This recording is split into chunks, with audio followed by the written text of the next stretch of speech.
Alright, so we are doing a geek video on my gear.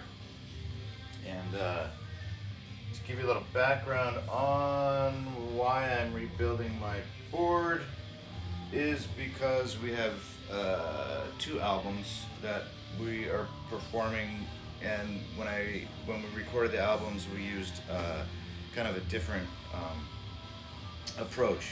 For the first album, True Syndicate Diaries, we were full electric guitars and drop C, which is really low, and I was using a lot of effects. On the second album, um, on Paradigm, I went acoustic. All the songs were initially written acoustic. Keith did all the electric, and I stayed acoustic. Now moving forward, I needed to combine my acoustic set and my electric set into one pedal board, and on top of that, move forward past some issues I was having with what I used in Radio Drone, which was my G system, which I used for a long time, and it was cool. But I got to tell TC Electronics, after spending a buttload of money on it and a buttload of money fixing it 3 times, it's not a road worthy. It did go through, over 100 shows, but being fixed 3 times, whatever.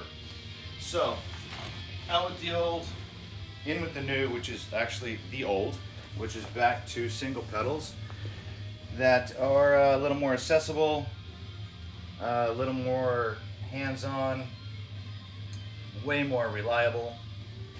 That with the G system, it's all internal, and you're basically working through a computer. Even though most of these are also computer circuit boards, they're way more durable and reliable, but you have to put them together rather than play knob and push like on a computer. So you have to get into some kind of engineering, more or less, with how you're going to cable it, with how you're going to run your series of effects.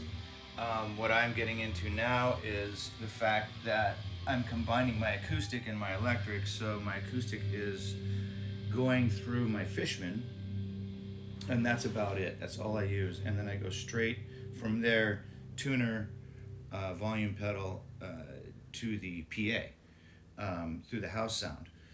With my electric, I run through a menagerie of stuff, including my talk box and wah pedal, my effects that also go tuner and volume pedal. So I've had to engineer a way to take both of these signals, which would be two different guitars, bring them through my wireless systems, one going into my Fishman through the tuner and volume out, and then the other going through wireless through all this stuff, tuner, volume out, which takes me to an AV box.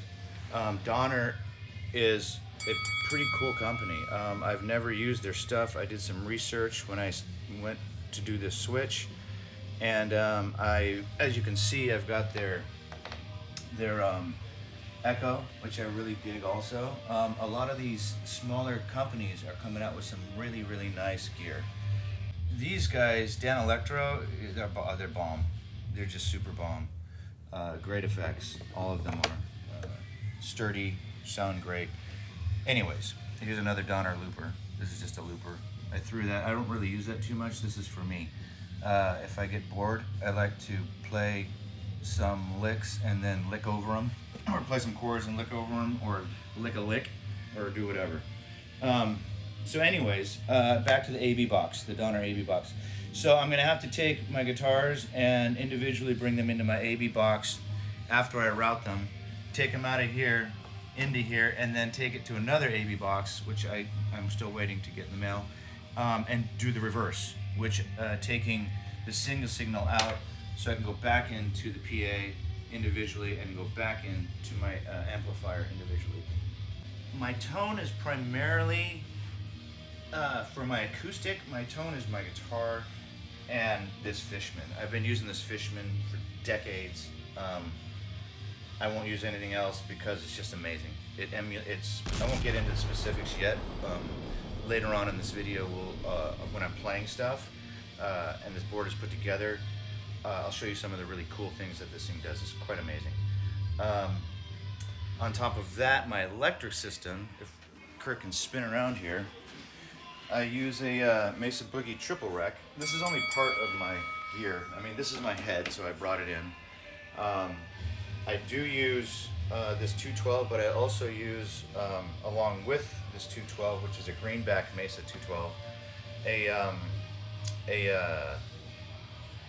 Bogner Uberschall cabinet, 412. And the Mesa triple rec, I completely retubed it. I spent quite a bit of time working with John's Tubes in New York, and we came up with the tones that I was looking for, which was kind of what you consider in the music world, it'd be kind of a modern brown tone. A brown tone is kind of a classic sound, a 70s-ish tone, and I take that vibe and I juice it up with a little bit of modern punch, and it's awesome. That's Radio Drone's tone. On top of that, when I need to bump things, that's when we go to the board, where I use my boosts. I got a tremolo, I got your usual chorus, reverb, delay, my talk box, which you can hear in the background on a Radio Drone song. I used to use the Rocktron, and again, I burned through a couple of those, and this year I'm going to try the MXR and see how it does. I tried it in rehearsal, worked cool for 2 rehearsals, so we'll see where it goes. Less that, I hope to have this thing completely wired in the next couple days and get back to this video and wrap up a little more stuff for you, get into a little bit more technical stuff in regards to what these effects, what I use them for on each song and why I use them. I'm going to break out some of my guitars, which are also very much a part of our sound. Both the acoustic and the electric are very, very integral to the songs that we do. Keith, our lead guitar player, he's wait till you see his video. He's gonna have a great amount of fun stuff to show you. He's got a crazy board, and he's a very technical guitar player, so that'll be fun. Charlie, the bass player, same thing. He's got a pretty clean pedal setup, but he's got a pretty insane amp setup. And then John, our drummer, you're gonna have a lot of fun with him. We'll get into that. So anyways, I'm gonna wrap this up for right now, and I'll get back to you on the second part of this, and rock and roll, Radio Drone style.